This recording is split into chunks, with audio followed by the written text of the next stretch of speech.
penyoronyo. Kelalaian adalah penyesalan yang bermakna. Fajar bermakna dikala nafas hanali dalam kandung badan, nyoman pun penyesalan bermakna. Sabar. Jarak penyesalan. Hayat jaraknya penyesalan yang bermakna. Lalai jarak. Rubuhi Allah jarak macam Tuhan. Hana pernah lajak berbudaya musikret. Jarak yang sumber bermanfaat tujuh Allah. Tanya luar iaitu darah lebih. Yang lalai. Lalainya penyesalan. Toh pesan bermakna. Andai kata jarak yang kita gunakan darah lebih. Kacok yang bermanfaat. Itu bermakna jaraknya. Tapi jika ada orang yang hana kacok orang yang tak kalau sampah luar. Mudah bolehkan dahai toko iaitu dalam lembung. Kita tak terima akhirnya melahkan raya pedahai iaitu saigol hurokan. Yang kearkanan yang penyesalan kelalaian yang bermakna. Yang kedua, gaji lalai, hayat lalai, yang macam tiga kepada Allah. Gaduh iaitu tak sampai kaki dalam bilik, sampai kaki iaitu dalam rumah. Hana tajak tempat-tempat yang tu. Asal sama dia, ayo kalau sikit. Asal ibadah jamaah yang sakit. Asal boyong kalau hari tajak yang sakit. Munyok tajak poli, tajak bola. Ayo main ketiga itu. Yang punya salat yang bermakna.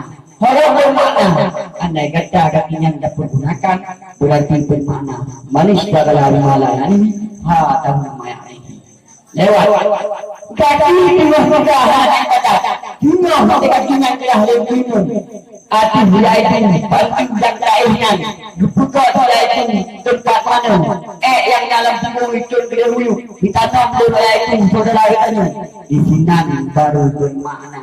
Kaki yang ketiga hanali bermakna. Dikala katanya tahu Allah Ta'ala. Rono kaki tiga. Tapi makna kaki hana muhaba. Itu punya salat yang bermakna. Itu yang kedua. Yang kedua mata. Mata lalai. Lalaian punya salat yang bermakna. Contoh. Memandang juga. Mata kita kalau untuk menghafalan kita, mata untuk pelajari, mata untuk ulang tapi matanya ni gaduh gaduh. Yang ada bikin nyotan tanya duh macam tak kalah ulang uman galak. Belum kenal. Ulang dari je. Belum tu benar ulang berat dari. Mudah letak yang menggunakan mata. Itulah ilham kadang-kadang kat uipai. Kat ulang.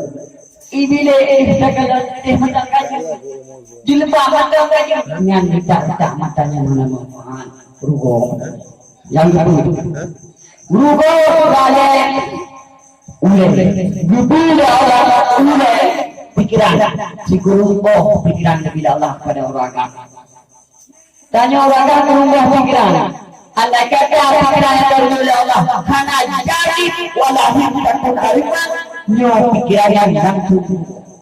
Artinya tanya mana umurun, ya ada kata yang urun pikiran kita mana pikiran yang maka lalu berupa pikiran godaan pada urin. Bukan Nabi bukan. Hadis sahih. Ma taratu ba'di fitnah adzarra 'ala rijali wal nisa. Akhirnya bina umat pemuda-pemuda yang kuat dapat runtuhnya derajat, dapat runtuhnya martabat. Ini dengan sebab godaan jiwa hidup yang cukup tarian ada. Nah tarian wajah turunnya derajat para pemuda ada tarinya dengan suara turunnya derajat para pemuda. Contoh, tanya kegoda jangan lupa. Kita ada pula tanya orang manusia akhirnya. Hajar yaitu pemuda-pemuda yang dapat menunjukkan yaitu martabat berupa dengan kaum wanita. Contoh pada remaja dan yaitu pemuda-pemudi rono. Tak kala dalam sudah mati rono. Halal yaitu tengah makruf nahi munkar saja. Sebab apa? Sebab tidak majalah yaitu bukannya pergaulan bebas. Anda ada pergaulan bebas yang mana yaitu bebas nyuhana lillahi wa lillahi nanti belum wajib satu dengan pergaulan yang kamu dah mana disebut dan hidung ijak ijak nyuhana lahir tidak yang kita pancung Islam lahir tidak yang tukang pancung Islam ini maka moral hayati maka ya Allah Islam yang hayati andai kata kemudian hanya tapi hanya tanah tujuan bagi India dan takwa yang dalam takwa hanya tangan membahayakan jiwa pemuda.